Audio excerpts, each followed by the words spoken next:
दोस्तों, आज से करीब हजारों साल पहले ब्रिटेन नाम का एक देश हुआ करता था और यही ब्रिटेन चारों ओर समुद्रों से घिरा हुआ था। यहाँ की जलवायु बड़ी ठंडी हुआ करती थी और लोग बहुत ही साधारण थे। हर तरफ पानी ही पानी था, मगर पानी से गुजारा करना भी तो बड़ा ही मुश्किल था। लेकिन इस ठंडी जलवायु ने यहाँ के लोगों को सोचने पर मजबूर कर दिया था और इस तरह यहाँ बड़ी संख्या में जहाजों का निर्माण किया गया। अब ये लोग इधर उधर जाकर अपना गुजारा करने लगे थे। अब इन समुद्रों ने इन लोगों को सिखा दिया था कि मुसीबतें तो आती ही रहेगी, लेकिन जुनून के आगे मुसीबतें भी बौनी साबित हो रही थी। जहाज का आविष्कार एक क्रांतिकारी परिवर्तन था। इन लोगों का सामना अब दूसरे व्यापारियों से होने लगा। शुरुआत में तो ये लोग छोटे मुनाफे तक ही सीमित रहे थे, लेकिन दूसरे लोगों के संपर्क में आने पर इनके विचारों में काफी परिवर्तन आया। इस दौर में बहुत सारे व्यापारी नए मार्गों की खोज में निकल पड़े थे। स्पेन और पुर्तगाल ये देश भी नई जगहों की तलाश में थे और एक ऐसा ही वाकया घटित हुआ था 1492 में। स्पेन का एक नाविक था कोलंबस। कोलंबस ने भारत के बारे में बहुत सुन रखा था। कोलंबस भारत के रास्ते की तलाश में ही था ताकि व्यापार के लिए नए मार्ग की खोज की जाए। मगर कोलंबस जिस जगह पहुंचा था वह जगह थी अमेरिका। इस तरह कोलंबस को भारत की जगह अमेरिका नामक नई दुनिया से सामना करना पड़ा था। थोड़े समय बाद पुर्तगाली यात्री वास्को डी गामा 1498 में भारत की खोज करने में भी सफल रहा था। इस तरह अब महाद्वीपों के बीच लोग चहल पहल करने लग गए थे। ब्रिटेन अब इन मार्गों से काफी मुनाफा कमाने लगा था। इस मुनाफे की मोटी कमाई से एक नई परिवर्तन को अंजाम दिया था। वास्तव में यह परिवर्तन था औद्योगिक क्रांति। असल में यह एक तकनीक थी जिसके सहारे अंग्रेजों ने नई मशीनों का निर्माण किया था। इस तरह अंग्रेज अब अपने सारे काम मशीनों से करने लग गए थे। अब अंग्रेजों को कच्चे माल की चिंता सताने लगी थी और इस चिंता का हल निकाला था महारानी एलिजाबेथ ने। एलिजाबेथ ने 1600 ईस्वी में अपने व्यापार को बढ़ाने के लिए एक ईस्ट इंडिया कंपनी की स्थापना की और इसी कंपनी को 15 वर्षों तक पूर्वी देशों के साथ व्यापार का अधिकार दे दिया था। इस तरह अंग्रेज अब भारत में एंट्री करते हैं। भारत में अंग्रेजों का सामना हुआ था मुगल बादशाहों से और पहली बार 24 अगस्त 1608 को सूरत बंदरगाह पर अंग्रेजों का आगमन हुआ। अंग्रेजों के लिए भारत एक नई जलवायु वाला प्रदेश था। अपने व्यापार के खातिर इन लोगों ने इस जलवायु को भी सह लिया था। करीब 7 साल बाद थॉमस रो नामक एक अंग्रेज भारत आता है। असल में यह थॉमस रो ब्रिटेन का राजदूत था। इन्होंने ही अंग्रेजों का पहला कारखाना सूरत में बनाया था। इस तरह अंग्रेज भारत में मसालों के साथ साथ रेशम, नील, कपास, चाय और अफीम का कारोबार करने लगे थे। असल में अंग्रेज ठंडे प्रदेशों के थे।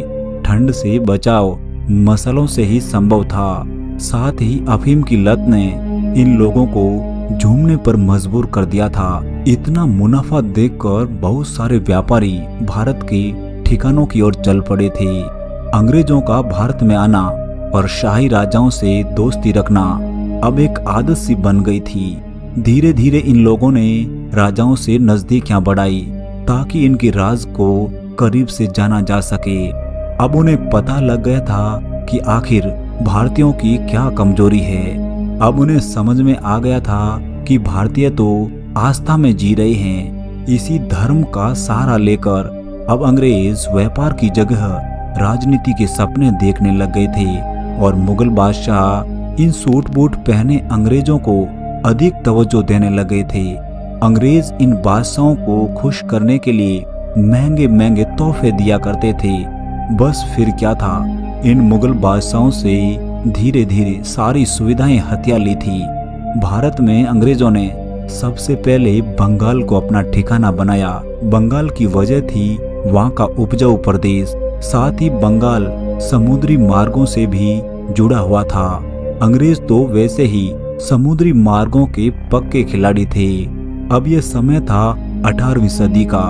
अब अंग्रेजों के साम्राज्य का दायरा भी बढ़ रहा था और इस समय लॉर्ड क्लाइव मद्रास बंदरगाह पर एक बाबू के रूप में आया था। इस समय अंग्रेजों का प्रतिद्वंदी फ्रांस भी अपना भाग्य आजमा रहा था, लेकिन फ्रांसीसी इनके आगे अधिक समय तक टिक नहीं पाए थे और बहुत जल्द ही फ्रांसीसी लोगों को अंग्रेजों ने भगा दिया था।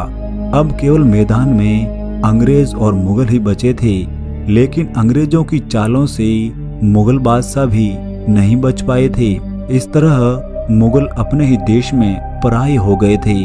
अंग्रेजों ने भारत में 2 ऐसी ही लड़ाइयाँ लड़ी थी जिसने उन्हें शासन का अधिकार दे दिया था। ये लड़ाई थी प्लासी का युद्ध और बक्सर का युद्ध।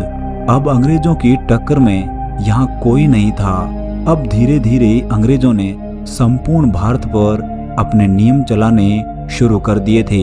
इस तरह अब अंग्रेज अपनी इच्छा अनुसार भारतीय किसानों का शोषण करने लगे और उन्हें वही उपजाने के लिए कहा जाता था जिन्हें अंग्रेजी कारखानों को जरूरत होती थी। इस तरह कच्चे माल का प्रवाह ब्रिटेन की ओर चल पड़ा था और फिर वही माल भारत में आकर बिकने लगा। इस तरह भारत के हालात धीरे धीरे खराब होने लग गए थे। अब राजा महाराजा भी इन्हीं के चंगुल में फंसकर रह गए थे। भारत गुलामी की बेड़ियों में पूरी तरह जकड़ चुका था। अंग्रेजों के भेदभावपूर्ण शोषण से जनता दिनों दिन गरीब हो रही थी। इन्हीं अत्याचारों के विरोध में एक क्रांतिकारी युग का आगमन होता है। क्रांतिकारी भी साधारण लोग ही थे जिन्हें ये सब बर्दाश्त नहीं हो रहा था। धीरे धीरे देशभक्ति की लहर पूरे भारत में फैलने लगी, मगर हर बार अंग्रेजों ने उन्हें जख्म ही दिए थे। समय बीतता गया और नए नए अंग्रेजी हुकूमत ने देश को हर तरह से लूटा ही लूटा। किसी ने रेल को चलाया तो किसी ने टेलीफोन सेवा शुरू की, मगर इन सब की वजह थी अंग्रेजी सेना को मजबूती देना। लेकिन अन्याय तो अन्याय ही था। अंग्रेजी हुकूमत को उस समय बड़ा तगड़ा झटका लगा जब 1857 का दौर चल रहा था। 1857 की क्रांति ने अंग्रेजों को मुंह तोड़ जवाब दिया था। अब अंग्रेज भी समझ गए थे कि बिना भारतीयों के सहयोग से अधिक समय तक टिका नहीं जा सकता। इस बढ़ते अविश्वास को तो हथियारों के सहारे दबा दिया था, मगर विचारों को कैसे मारोगे, यह समझने में अंग्रेजों को काफी समय लग गया था। तब तक दुनिया की बहुत सी ताकतें भारत पर नजर गड़ाए खड़ी थी। दूसरी ताकतों के डर से ही अंग्रेजों ने सहयोगात्मक रवैया अपनाना शुरू कर दिया था और धीरे धीरे भारतीयों की बातों को भी तवज्जो देने लग गए थे। ब्रिटेन में भी सरकारें बदला करती थी और ये समय था 1945 का। ब्रिटेन में लेबर पार्टी की सरकार बनी और इनके प्रधानमंत्री बने क्लीमेंट एटली। प्रधानमंत्री एटली ने भी कहा कि भारत को आजाद होने का अधिकार है। इस तरह अब अंग्रेज भी ये मानने लगे थे कि भारत को भी आजाद होना चाहिए। हमारा भारत कई सालों से अंग्रेजों की गुलामी करता आया था, तो इतना आसान भी नहीं था कि तुरंत आजाद हो जाए। इतनी बड़ी जनसंख्या को संभालना अब इतना आसान भी नहीं था। तभी भारतीय लोगों ने अपने देश के संविधान बनाने पर जोर दिया था। इसी संविधान के दायरे में रहकर अंग्रेजों ने भारतीयों को हमेशा के लिए भारत सौंप दिया था। दूसरी ओर मुस्लिम वर्ग भी जिन्ना के नेतृत्व में एक अलग मुल्क की मांग कर रहे थे। तभी 14 अगस्त 1947 की रात्रि में पंडित नेहरू, मोहम्मद अली जिन्ना और गवर्नर माउंटबेटन ने भारत से अलग एक मुल्क पाकिस्तान को उन्हें सौंप दिया था। इस तरह 15 अगस्त 1947 को हम आजाद हो गए थे, मगर एक बंटवारे के साथ। धीरे धीरे सभी रजवाड़ों को राजी किया था सरदार वल्लभ भाई पटेल ने पटेल के योगदान से ही एक अखंड भारत का निर्माण हुआ था जो आज भी बरकरार है। तो ऐसी थी हमारी आज़ादी की कहानी। कृपया यूनिक डिस्कवरी यूट्यूब चैनल को सब्सक्राइब करें